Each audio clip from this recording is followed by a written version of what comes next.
बहुत धन्यवाद।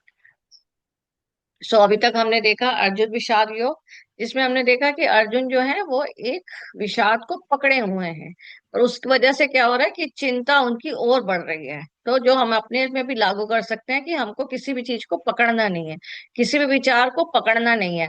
तो अगर हम किसी भी विचार को पकड़ नहीं रहे हैं, तो विचार आया और चला गया तो वो कर्म में नहीं आएगा। ठीक है। तो अगर वो विचार आया और चला गया तो कर्म में नहीं आएगा, पर हमने उस विचार को पकड़ लिया तो वो कर्म में आएगा। और उसका परिणाम क्या होगा? अगर हमारा विचार से हमें परेशान हो रहे हैं उस विचार से, तो वही हमारा क्या होगा? मानसिक तनाव बढ़ेगा, बीमारियां बढ़ेंगी शरीर में। ठीक है। तो सिंपली हमको यहीं से पता चल रहा है कि विचार ही हमारा धीरे धीरे क्या कर रहा है कि वो कर्म बढ़ा रहा है। तो अगर हम उसे पकड़ रहे हैं, अदरवाइज नहीं तो विचार को आप रोक नहीं सकते आने से। विचार को हम नहीं रोक सकते, पर हम उस पर ध्यान देना बंद कर दें। तो हम लोग ध्यान जो करते हैं वो लोग सीधा यही कहते हैं ना कि उसको दृष्टा भाव से सिर्फ देखिए। तो नॉर्मल रूटीन में भी अगर हम विचार आ रहा है, इट्स ओके, आ गया चला गया, पर हमने उस पर चिंतन नहीं करना शुरू कर दिया, तो हम ऑटोमेटिकली कर्म से बाहर हैं। राइट। तो कर्म हमारी प्रकृति है, कर्म हमें होना ही होना है। जैसे मैंने अभी बताया कि कर्म तो हमेशा ही होगा। कर्म, आप सो रहे हैं तो अपने आप सपने आ रहे हैं, वो क्रिया है, तो क्रिया है तो कर्म है। अगर आप मतलब जी रहे हैं तो आप सांस ले रहे हैं, तो अगर आप प्राण वायु ले रहे हैं तो वो भी एक क्रिया है, तो कर्म हो रहा है। अगर आप खाना खा रहे हैं, वो पच रहा है, तो आप नहीं पचा रहे हैं, वो अपने आप से क्रिया हो रही है। तो बॉडी ऑटोमेटिकली एक क्रिया करती ही रहती है, तो इसलिए कर्म तो हमेशा होते ही रहते हैं। तो कर्म हमारी प्रकृति ही है। पर अब ये प्रकृति जो है वो किस वजह से बनती है? तीन गुणों की वजह से, सतोगुण, रजोगुण और तमोगुण पर हिसाब से हमारे कर्म होते हैं। अभी इनको हम सतोगुण, रजोगुण, तमोगुण डिटेल में पढ़ेंगे मंडे को। ठीक है। अब कर्म से इसका मतलब बचना तो असंभव है, क्योंकि हम कर्म तो बता ही रही हूँ, सांस लेना भी एक कर्म है। राइट। खाना अपने आप पच रहा है, वो भी एक कर्म है। तो इसलिए मतलब आप कर्म से नहीं बच सकते। बस सिंपली क्या है, हमें हर विचार को पकड़ना नहीं है, तो ऑटोमेटिकली मतलब विषाद योग नहीं करना अर्जुन की तरह, तो हम अपने आप कर्म से वो बच रहे हैं। अब कर्म की महत्ता क्या है कि कर्म तो जीवन का आधार है, ये तो हमें समझ में आ ही गया। ठीक है। बस कर्म हमें क्या है, निष्काम भाव से करना है। निष्काम भाव मतलब हमें उस फल की चिंता नहीं करनी है, जो जिस समय सिचुएशन है उस हिसाब से हमने उस पे कर्म कर दिया, तो वो कर्म क्या हो गया? निष्काम भाव से हो गया, जिसमें हमारा भाव भी अच्छा है। निष्काम भाव मतलब क्या हो गया? निष्काम कर्म क्या हो गया? मतलब निष्काम, हमारा उसके पीछे भाव भी अच्छा है। अगर हम किसी को चाय पिला रहे हैं पर हमारे मन में आ रहा है यार जल्दी से हटे और हम तंग आ रहे हैं इससे, अगर हमारे मन में ये भाव है, तो वो क्या बनेंगे? वो कर्म बन जाएंगे। आपने चाय तो पिलाई, तो दुनिया की नजर में तो आपने उसकी सेवा की, पर भाव से नहीं की, तो वो कर्म बन जाएंगे। तो काम कौन से कर्म नहीं बनेंगे? जो निष्काम भाव से है। तो मतलब अगर आपके अंदर की भावना और आपका कार्य दोनों एक साथ चल रहे हैं, राइट, तो आपका क्या है? वो नहीं बनेंगे। जैसे कर्तव्य है, कोई लेडी है, उसका घर का कर्तव्य है कि खाना वाना खिला रही है, पर कभी वो दुख से खिला रही है, अगर अंदर से भाव से नहीं खिला रही, तो वो कर्म में जाएगा। पर अगर वो भाव से खिला रही है क्योंकि कर्तव्य है, खिला दिया, तो वो निष्काम भाव हो गया। मतलब कोई एक्सपेक्टेशन नहीं है ना, कि हमने खाना खिलाया, इट्स ओके, क्योंकि ये हमारा ड्यूटी था, एक कर्तव्य था हमारी फैमिली में। तो ये हमारे कर्म के हमने बढ़ा। अब हमारा क्या है कि अपने कर्तव्य पर चिंतन, मैंने बता ही दिया अभी, कर्तव्यों की वजह से हो गया। और किसी भी चीज पे हमें किसी से अपेक्षा नहीं करनी, हमें किसी से एक्सपेक्टेशन नहीं होनी चाहिए। कभी कभी हमारा क्या होता है, हम कुछ भी करते हैं, हम एक्सपेक्टेशन से करते हैं, या हम कुछ भी करते हैं दुनिया की नजर के लिए करते हैं, वो सब कर्म में जाएंगे। राइट। फिर आलस जो है वो सबसे बड़ा उल्टा कर्म है। मतलब कुछ ना कुछ करते जा रहे हैं तो वो ठीक है, पर आलस अगर कर रहे हैं तो आपका कर्म ही है। तो इसका मतलब साधु संत अगर यहाँ से गए, तो ये नहीं कि वो कर्म नहीं कर रहे, पर वो उस कर्म को विचार नहीं दे रहे, मतलब उस कर्म को चिंतन नहीं दे रहे। सांस तो वो भी ले रहे हैं ना साधु संत, तो मतलब क्रिया और कर्म वो भी कर रहे हैं साधु संत या ऋषि, पर वो उस पर विषाद या उसको पकड़े नहीं रहते हैं। वो मतलब विचार आया चला गया, संसार की मोह माया में जकड़ते नहीं है। किसी ने कुछ कह दिया साधु को, चल चल जा जा, ऐसे कह देते हैं ना कई बार हम, तो वो उस बात को बुरा नहीं मानते, वो अपने दिल को नहीं लेते उस पे, मतलब उस पे अपना भाव ही नहीं रखते कि ठीक है, जो कहा वो तुम्हारा तुम्हारा कहा हुआ है। तो इसमें गौतम बुद्ध जी की बहुत फेमस कथा है, गौतम बुद्ध जी के पास एक मतलब बहुत फेमस हो गए थे, तो उनके पास एक आदमी आया। उसने बोला कि मैं ऐसे चाहता हूँ, मैं वो चाहता हूँ, ये है।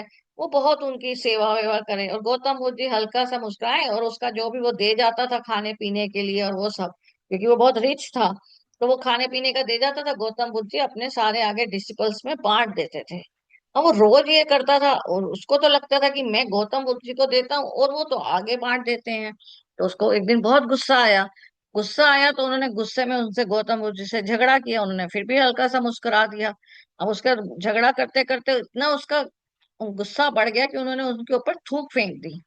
गौतम बुद्ध जी ने अपना हल्के से मुंह पोंछा और वापस फिर भी हल्के से मुस्कुरा दिए। अब वो जो डिसिपल्स थे गौतम बुद्ध जी के, जो अंडर का थे, उनको तो बहुत गुस्सा आया। उन्होंने बोला हम इसको मारते हैं या वो है, तो गौतम बुद्ध जी ने बोला नहीं, शांत हो जाइए।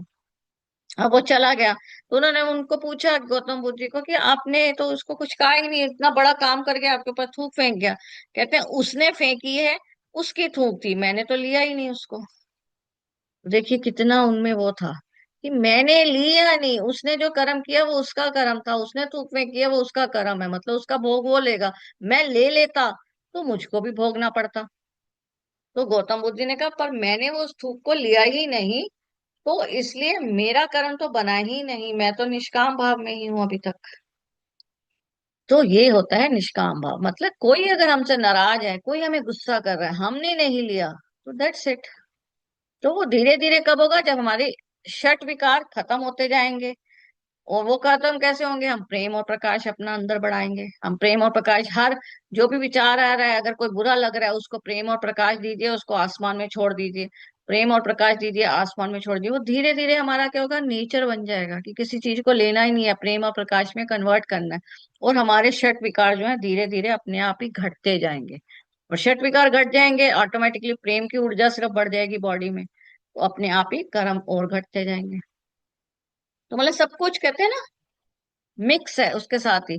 अब इसी में आपका उस जो हम वो कर रहे थे, ये क्या था, श्लोक कर रहे थे, उसमें नैष्काम्य कर्म था ना। तो नैष्काम्य कर्म का क्या है, ईश्वास्य उपनिषद में भी बताया गया है। तो निष्काम्य कर्म के लिए आपको ये वाला श्लोक बताया गया है कि इसका अर्थ क्या है कि मनुष्य को 100 वर्ष तक कर्म करने की तो इच्छा होती है और वो कर भी सकता है, पर वो कर्म क्या होना चाहिए, आत्म कल्याण के लिए होना चाहिए, भौतिक लाभ के लिए नहीं है। तो हमारा क्या होता है, स्वार्थ छुपा होता है ना काम में। तो वो कार्य अगर भौतिक लाभ के लिए नहीं है, अपने स्वार्थ के लिए नहीं है, अपना पर्सनल के लिए नहीं है, अपने भाव से, हम नॉर्मल भाव से कर रहे हैं, मतलब निष्काम भाव से कर रहे हैं, तो वो कर्म नहीं बनता है। राइट। तो ये उन्होंने बताया। और फिर योग वशिष्ठ जी ने भी, राम जी को योग वशिष्ठ जी ने सिखाया था ना कर्म के बारे में, तो उन्होंने भी यही बताया था कि कर्म करो पर उसमें लिप्त मत हो, मतलब उसमें उसको पकड़ के मत बैठ जाओ। ठीक है। तो उन्होंने भी यही बोला था कि कर्म करो पर कर्म में लिप्त ना हो। तो मतलब कर्म करते रहो पर फल की चिंता किए बिना। That's it. तो हमको कर्म तो करना ही है, कुछ ना कुछ होगा, कर्म होगा। राइट। पर हम उसको फल की चिंता नहीं डालेंगे तब है। तो अभी हमने उसमें ही क्रिया में, मैंने आपको बोला था ना कि हमने संचित कर्म और प्रारब्ध कर्म मैंने नहीं बताए थे तब। तो अब हम पहले देखेंगे संचित कर्म। ना संचित कर्म जो सोचना, देखना, समझना, जो भी आप कर रहे हैं, वो क्या हो रहा है, इकट्ठा होता जा रहा है आपके माइंड में, अगर आप पकड़ के रह रहे हैं। नहीं पकड़ के रह रहे हैं, जिसको मैंने भी बोला, विचारों को नहीं पकड़ रहे हो, तो वो संचित कर्म में नहीं आएगा। तो वो इकट्ठा नहीं होगा। पर अगर वो इकट्ठा हो गया, तो हमारे अंदर इकट्ठे हो गए कुछ कर्म। अब जितने हमने कर्म इकट्ठे कर लिए, कुछ तो हमने यही भोग लिए, कुछ नहीं भोग पाएंगे, तो आफ्टर डेथ हमको वो साथ में लेके जाने पड़ेंगे। तो अपना वो स्टोर रूम कहते हैं ना, वो अपना, वो आपके संग ही जाएगा। उसको जो हम वहां पर हम नहीं कर पाए, वो ही हमारे कारण बनेंगे वापस आने के लिए। और जो हम वहां से फिर कुछ उसमें से उठा के लाएंगे, क्योंकि हम सारे निपटा नहीं सकते, तो उनमें से जो उठा के लाते हैं वो हमारे प्रारब्ध बन जाते हैं। राइट। तो संचित क्या है, आपके कुछ कुछ आप जो भी कर रहे हैं वो सब इकट्ठा करते जा रहे हैं। तो जन्म जन्म के हमारे पास इकट्ठे होते हैं, और उसमें से जो हम लेकर आते हैं वो क्या है, प्रारब्ध।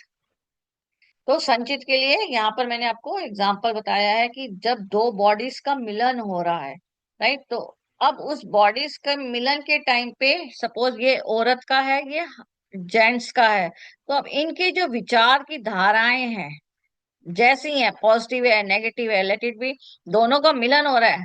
तो उसमें अगर उसके दिमाग में है कि यार बॉस तो बड़ा खड़ूस है, मिलन तो कर रहा है पर दिमाग बॉस की तरफ है, राइट। तो क्रिया क्या कर रहे हैं मिलन की, पर दिमाग कहाँ चल रहा है, बॉस की तरफ। और इसके दिमाग में चल रहा है, यार आज तो मुझे मेरी सास ने ऐसे कह दिया था, मेरी फ्रेंड ने ये कर दिया था। तो ये सारे भाव कहाँ चले गए, बेबी में चले गए। अब ये बेबी में जाएंगे तो ये भी उसके संचित कर्म में ऐड हो गए। तो संचित कर्म एक तो हो गए जो आपने इकट्ठे किए, कुछ आपके हो गए जो यहाँ जाएंगे, वो क्या कहलाते हैं, संस्कार। ठीक है, उनको हम संस्कार भी कहते हैं। तो ये सब इकट्ठे हो जाते हैं हमारे अंदर, तो ये हमें फिर भोगने पड़ते हैं, जिसको हम कहते हैं। तो इसको भोगने का सिंपल एक ही तरीका होता है, जस्ट एक्सेप्ट इट। कोई बीमारी है, ये एक्सेप्ट करें और उसके ऊपर कर्म करें कि अब हम इसका समाधान क्या करना है। तो हम समाधान में लग जाएंगे तो वो ऑटोमेटिकली हट जाता है, वो अपने आप ही धीरे धीरे कम होने लग जाते हैं। तो ये आपको समझ में आया संचित कर्म कैसे बन रहे हैं, ठीक है। तो संचित कर्म जो मैंने बताया, अब इसमें से ही आपका क्या है, जब आप ऊपर चले गए, जब आप वापस लेकर आ रहे हैं उसमें से कुछ उठाकर, कुछ पार्ट उठा के ला रहे हैं, वो क्या है, आपके प्रारब्ध हैं। तो पिछले जन्म के हम कुछ पार्ट्स उठा के ला रहे हैं, वो हमारे प्रारब्ध में होते हैं। तो इसका एक एग्जांपल है, एक और स्टोरी सुनाती हूँ, जिसमें आपका क्या है कि एक पर्सन था, बहुत गरीब था। अब उसकी दो बच्चे थे और वाइफ थी, और एक बहन भी थी जिसकी शादी थी। अब उसके पास शादी के लिए इतने पैसे ही नहीं थे। अब उसने ऑलरेडी एक 10,000 पैसे पहले से ही लिए हुए थे। अब 10,000 तो पहले ही लिए हुए थे, तो उस दोस्त के पास दोबारा मांगने जाता है तो वो तो मना कर देता है दोस्त। अब वो सोचता है कि मैं किससे लूं, फिर वो एकदम ऐसे ही उसको ध्यान आता है चाची शायद दे दे, तो वो अपनी चाची से मांगने जाता है कि भाई ऐसे ऐसे बहन की शादी है, मुझे पैसे दे दीजिए। तो चाची उनपे तरस खा के उनको 50,000 दे देती हैं। अब वो 50,000 में सोचते हैं कि 10,000 तो मुझको अपने दोस्त को देना है, तो बचे तो सिर्फ 40,000। उस 40,000 में हलवाई का खर्चा, टेंट का खर्चा, वो ऐसे से काउंट कर रहा होता है, साड़ियों का खर्चा, लेन देन का खर्चा, ऐसे से करता हुआ काउंट करता हुआ बड़ी चिंतन में जा रहा है। अब चिंतन में जा रहा होता है तो पीछे से एक गाड़ी जो होती है, एक चोर की गाड़ी होती है, उसके पीछे पुलिस पड़ी होती है। वो गाड़ी वाला उसको हॉर्न दिए जा रहा होता है कि हट जा मेरे रास्ते से, मुझे भागना है। क्यों, क्योंकि वह चिंतन कर रहा था तो उस हॉर्न को सुनता ही नहीं है। वो हॉर्न को नहीं सुनता, वो हॉर्न पे हॉर्न दिए जा रहा होता है। और वो हॉर्न पे हॉर्न दिया जा रहा होता है, तो जब ये हटता ही नहीं है, तो वो क्या करता है, एकदम ब्रेक लगाता है कि वो मर ना जाए इंसान। तो चोर जैसे ही ब्रेक लगाता है, उसको अपने आप को चोट लग जाती है और चोर वहीं पे बेहोश हो जाता है। और पुलिस जो आती है उस चोर को पकड़ती है। अब उस चोर जो था वो इतना फेमस था कि उसके ऊपर 10 लाख का इनाम था। तो बताइए, जहां 50,000 वो किराए पे चाची से लेकर आया है, और उसको अब इनाम मिल सकता है पुलिस से। पुलिस कहती है भाई तुम्हारी वजह से ये पकड़ा गया तो तुमको तो 10 लाख का इनाम मिलेगा। अब वो इतना प्रसन्न हो जाता है कि मुझे 10 लाख का इनाम मिलेगा, उसको वहीं पे अटैक हो जाता है और उसकी डेथ हो जाती है। तो बहन की शादी बीच में रह गई, पैसे जो 10 लाख मिलने थे वो भी बीच में रह गए, और जो चाची से 50,000 लेकर आया था वो भी बीच में रह गए। ये तीन जो संचित कर्म कह लीजिए या भावना कह लीजिए या कारण कह लीजिए, वो यही तीनों कारण को लेके ऊपर चला गया। अब जब वो ऊपर गया तो उसको क्या लगेगा, मुझे तो वापस जाना है, क्योंकि अरे अगर मैं 10 लाख ये वाले अपनी बीवी बच्चों को देता हूँ, चाची के पैसे वापस करने हैं, भाई दोस्त के भी 10,000 देने हैं, वो वहां पर ऊपर जा ही नहीं रहा। इसका मतलब वो वापस क्या करेगा, फिर से जन्म लेगा, इनमें से उन सारे कर्मों को पूरा करने के लिए, आने के लिए। तो कुछ इच्छाएं लेके चला गया कि 10 लाख अगर मुझे मिल जाएंगे तो मैं तो अपनी वाइफ को और बच्चों को खुश रख सकता हूँ। तो अब वो क्या करेगा, अब जब वो वाली आत्मा नीचे आएगी तो वो क्या करेगी, अपने बीवी बच्चों के आस पास ही घूमेगी। तो वहां पर जो दो मिलन हो रहे होंगे कोई भी, वो वहां पर जन्म ले लेगी। जबकि वो जन्म होने के बाद तो ना उनके साथ उसको कोई ध्यान होगा, ना बीवी को पता होगा कि ये वही है। समझ रहे हैं। तो वापस उसी तरीके से इसलिए इंसान वापस आता है, और वो वापस आता है और ये वाले कारण लेकर आया था, तो अब उसके अंदर कारण क्या है, 50,000 चाची का देना है, 10,000 दोस्त का देना है, और 10 लाख कहीं से लेना है। वो इन कारणों की वजह से वापस आएगा और उसके हिसाब से ही वो अपनी परिस्थितियां बनाएगा।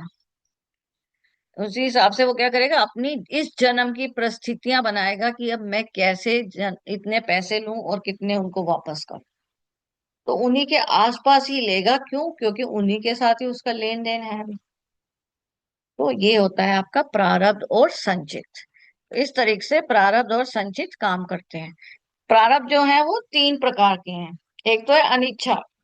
अनिच्छा होता है कि कई बार हम सुनते हैं ना, सुनामी में बहुत सारे इकट्ठे, एक किस कईयों की डेथ हो गई। वो अनिच्छा प्रारब्ध होता है कि वो सारे जब एक साथ होंगे तो सुनामी आएगी, या वो सारे एक साथ होंगे तो भूकंप आएगा, और वो प्रारब्ध उनका उनको एक साथ ले जाएगा। तो ये तो होते हैं आपके, जो आपके अनिच्छा के हिसाब से, मतलब आपकी इसमें कोई इच्छा नहीं है, अपने आप से प्रकृति उसका बैलेंस कर रही है अपने हिसाब से। और एक होता है परेच्छा, जो दूसरों के द्वारा दिया गया सुख दुख। हमें कहीं में दूसरों की तरफ से मिलता है ना, एक्चुअल में हमको सुख या दुख मिलता ही क्या है, हम लोग हमेशा दूसरों की तरफ से ही लेते हैं। हम अपनी तरफ से तो, अपने हिसाब से तो, अपने मन के भाव से तो हम कुछ करते ही नहीं है। किसी ने हमें गुस्सा कर दिया, दुखी हम हो गए, है ना। तो हम दूसरों की तरफ से ही लेते हैं, और वो हम अपने कर्म बनाते रहते हैं। और स्वेच्छा, स्वेच्छा क्या है, जो बुद्धि से करेंगे आप, राइट। तो स्वेच्छा में आपका क्या होता है कि मतलब अगर आप क्षमा भाव रख रहे हैं, कहते हैं ना लेट इट गो। ये कई बार आपने सुने होंगे, आजकल बड़े पॉजिटिव थिंकिंग के बड़े सारे वो आते रहते हैं।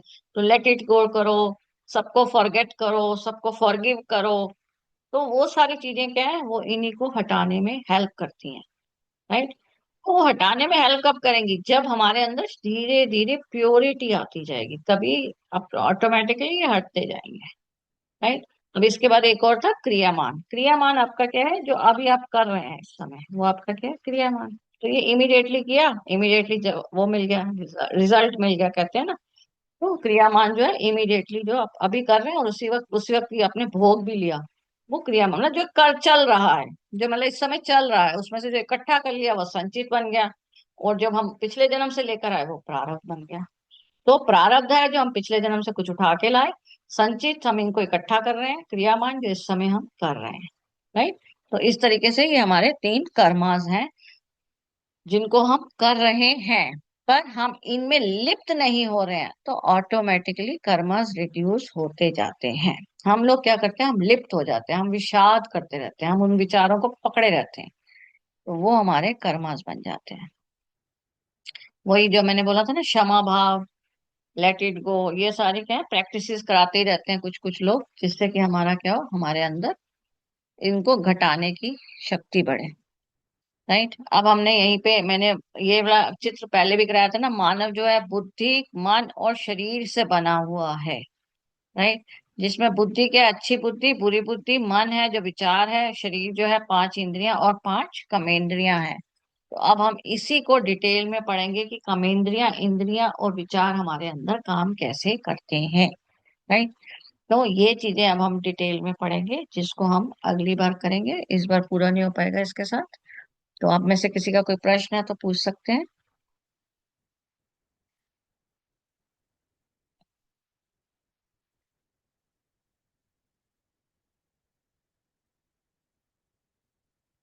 तो थोड़ा सा हिंट के लिए हम बता सकते हैं, मन जो होता है, मतलब जिसको हम बोलते हैं ना, हम प्रारब्ध लेकर आए या वो सिर्फ 12% होता है। और जो शरीर है वो 72%, हम बोलते हैं ना 72% वाटर तत्व है हमारे लिए, जल तत्व। तो हम मतलब शरीर से जो कार्य कर रहे हैं, हम इसको मतलब इग्नोर कह सकते हैं, या इसको हम ओवरकम कर सकते हैं। तो मन होता है जो हमारे पुराने विचारों को लेकर आता है, प्रारब्ध को लेकर आता है। और हम शरीर द्वारा कर्म करके, बुद्धि को यूज करके जो शरीर द्वारा कर्म करते हैं, हम इसको ओवरकम कर सकते हैं। मन से द्वारा जो काम, वो बोले जो हमारे आए हुए हैं, उनको सिर्फ एक्सेप्टेंस भाव दे दें, तो ऑटोमेटिकली वो रिड्यूस होने शुरू हो जाते हैं। क्योंकि मन को क्या करते हो, दृष्टा भाव से देखते हो तो क्या होता है, वो काम करना बंद कर देता है अपने आप। तो हम मतलब बड़े आराम से रिड्यूस कर सकते हैं। पर हमारा क्या होता है, हम उस प्रॉब्लम को पकड़ लेते हैं। जब पकड़ते हैं तो हमारा वो ऑटोमेटिकली, क्योंकि हम बार बार बातों को रिपीट करते हैं ना, चाहे मन में विचारों में करें या जुबान में बोलते हुए बोलें, तो हम उनको रिपीट नहीं करें तो ऑटोमेटिकली क्या होता है, वो घटने शुरू हो जाएंगे।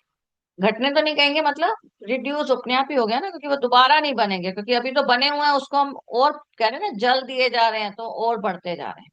तो आपका शरीर से जो कर रहे हैं वो साथ के साथ ही घट रहे हैं। तो शरीर से करने वक्त आपका अभी जो आप कर रहे हैं वो आपके साथ के साथ ही एक्सेप्टेंस भाव में करेंगे, तो हमारे क्या होंगे, मन वाले जो है सिर्फ 10% होते हैं, मतलब प्रारब्ध जो होता है वो सिर्फ 12% होता है। तो हम लोग सिर्फ 12% लेकर आते हैं अपने साथ। और इसको हम अब डिटेल में सीखेंगे, तमोगुण रजोगुण के साथ ही ये कैसे कार्य करते हैं। आज के लिए इतना ही। बहुत बहुत धन्यवाद। अगर किसी का कोई प्रश्न है तो पूछ सकते हैं।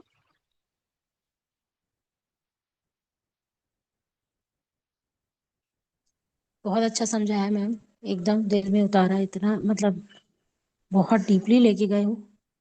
एकदम प्रश्न मतलब सोचना पड़ रहा है। ध्यान बस से सोचिए। रिलेटेड है, कर्म से। हाँ, बस अब ध्यान मत हाँ दीजिए, बस सिंपली यही है कि इस पे भी विचार नहीं डालिए, यही एक सोल्यूशन है। कि आप सिंपली हाँ ना। प्रेम और अपने अंदर की प्रेम भावना को बढ़ाते जाइए, ऑटोमेटिकली बाकी कार्य अपने आप होते हैं। क्योंकि अब जब आत्मा से अभी आप धीरे धीरे इसमें पता चलेगा ना कि आत्मा कौन सी है, मन बुद्धि शरीर, इसमें आत्मा का क्या रोल है। तो ऑटोमेटिकली क्लियर हो जाएगा। जब तमोगुण ये साथ ही इसके शुरू होंगे ना, तो ऑटोमेटिकली पता चल जैसे जाएगा ये। स्कूल में रहता था ना, कॉलेज में इधर पूरा लेक्चर खत्म हुआ, पूरा एक एक चीज पूरा दिमाग में बढ़ गया, फिर पढ़ाई करे या सोचे उस चीज के लिए, तो फिर अवतरित हुआ वो चीज, अब वो ऐसा हो गया है। हाँ, इसका हाँ नॉलेज है बहुत दिन से, पूजा पाठ में मम्मी भी थी, अभी भी है। हाँ और हम लोग हाँ सुनते ही रहते हैं भागवत। ये है कि ध्यान नहीं दिए, गृहस्थी में आ गए तो अब धीरे धीरे हाँ सोचा जाएगा। हाँ, हाँ। ये हो अब जाता इसमें है। थोड़ा सा आप मतलब कहते हैं ना वो प्रकाश डाल मंथन। सकते हैं। हाँ। हाँ, ठीक है। चलिए। आज के लिए इतना ही। नमस्कार। धन्यवाद। धन्यवाद, बहुत तहे दिल से धन्यवाद। Thank you. ओके।